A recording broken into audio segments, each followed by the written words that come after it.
next speaker is distinguished representative of Bahamas. Thank you, Mr. President.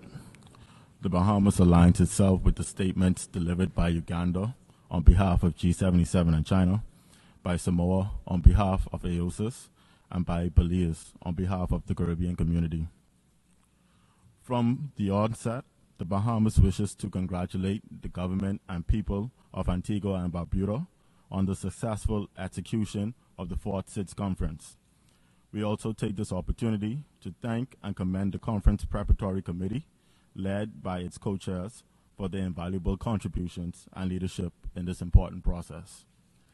Mr. President, the General Assembly's adoption of the Antigua and Barbuda Agenda for Small Island Developing States, a renewed Declaration for Resilient Prosperity, or ABAS, arrives at a critical juncture where small island developing states can no longer rely on unfulfilled promises or false optimism.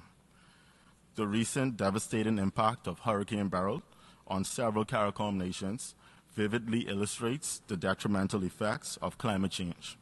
Today, members of the Caribbean community are faced with the arduous task of reclaiming their shattered lives and livelihoods, all while contending with the international financial architecture that does not consider the vulnerabilities of SIDS and is unfit for purpose.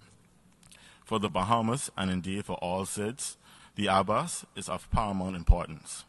It acknowledges our vulnerabilities while emphasizing our potential for growth and innovation. This agenda is not merely a set of aspirations. It is a roadmap for concrete action and transformative change.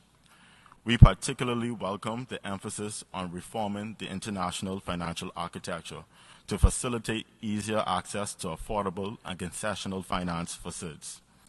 This is crucial for our ability to invest in sustainable development and build resilience against external shocks. The focus on scaling up climate action and support is also vital. As low-lying island nations and as large ocean states, we are on the front lines of climate change.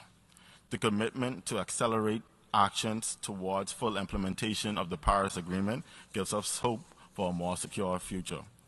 However, Mr. President, we must stress that the initiatives and plans outlined in ABAS should not only remain in theory. The success of this agenda hinges on the principle of shared responsibility.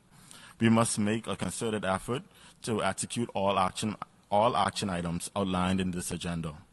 The time for rhetoric has passed, and now is the time for decisive action.